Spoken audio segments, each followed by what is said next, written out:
Alright, Gooners in Vancouver. Post-match reaction. Olympiakos 0, Arsenal 1.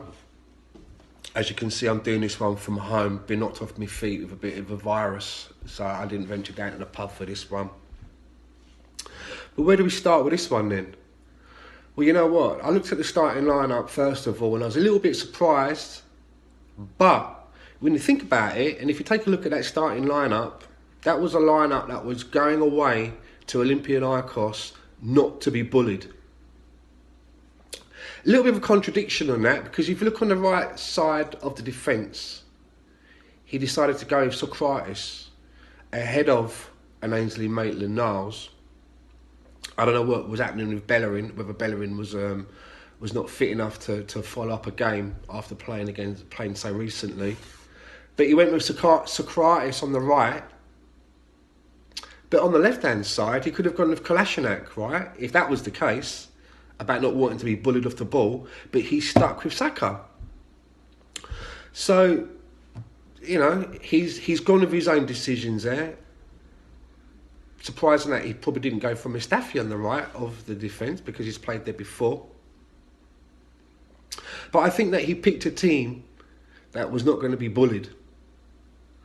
And I think that he almost got it wrong, because in the first few minutes, it was all Olympiakos, wasn't it? I remember there was a very, I think it was like in the second or third minute, there was a save from Leno of a Valbuena shot.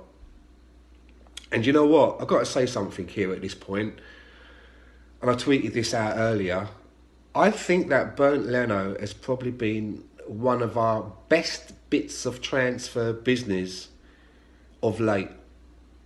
If you look at what we paid for him, I think it was under 25 million, right? 23 and a half, something like that. And you look at someone like Kepa at Chelsea and what they paid for him, it's pocket change. But the guy's immense between the sticks. And in fact, up until about the 80th minute, I thought he was probably our man of the match. Pulled off some great saves. But what really changed the game for me was the late substitutions, because the last 15 minutes of the game, the team really looked better. You know, there was more creativity when Dani Ceballos came on. And I have to say, just before Dani Ceballos came on, I was thinking to myself, you know, Lacazette's had a lot of minutes in this game. Maybe it's time to take him off and maybe rejig everything around, because I don't think it was really working that well for Aubameyang on the right-hand side. And it did feel like we were kind of shoehorning people in there. And I was kind of thinking to myself, why are we still sticking with this Lacazette experiment up top and not bringing him off the bench like we did in the last game against Newcastle to work his way back in the team and see if he can pick up late goals that way? But the changes were made, and the team did look a lot better. And who came up with the goal? Lacazette. So I'm glad that he didn't get taken off there, because we got that goal. And if you notice as well, when the changes were made, Aubameyang moved over to the left. And that whole goal would not have happened if it wasn't for the hard work of Aubameyang. He came sprinting down the left to keep the ball alive, knocked it into the middle. And then who was there with the assist? Young Saka, again, with an assist for Lacazette. So that's 2 consecutive games for Lacazette. And he's also broken his away duck. So you know what? That's exactly what we need at Arsenal right now from Lacazette. Yeah? So I'm really hoping that this is going to take him on now into the next games and give him a little bit of confidence.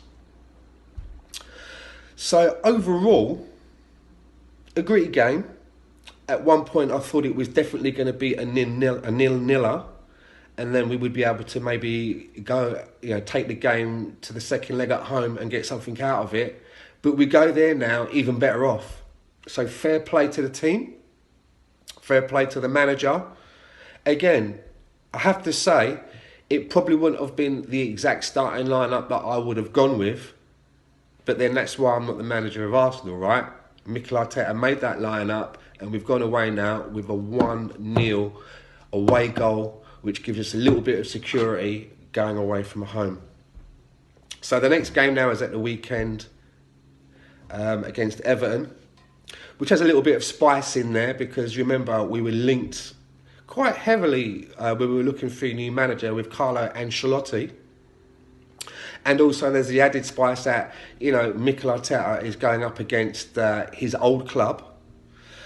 So until then, if this is your first time coming by Cannon for the TV, give us a like and a subscribe. Go down in the comments, tell us what you thought of the game. And also as well, I'd like to say a big thank you to everyone that has been interacting with us here in the comment section. I do read all of your comments. And I'm looking forward to the boxing as well. Big fight coming up this weekend. Deontay Wilder against the Gypsy King, Tyson Fury. And for me, I'm looking for a Tyson Fury win. And then I would love to see a Tyson Fury versus AJ. But I'll be back again after the Everton game. Take care. See you later.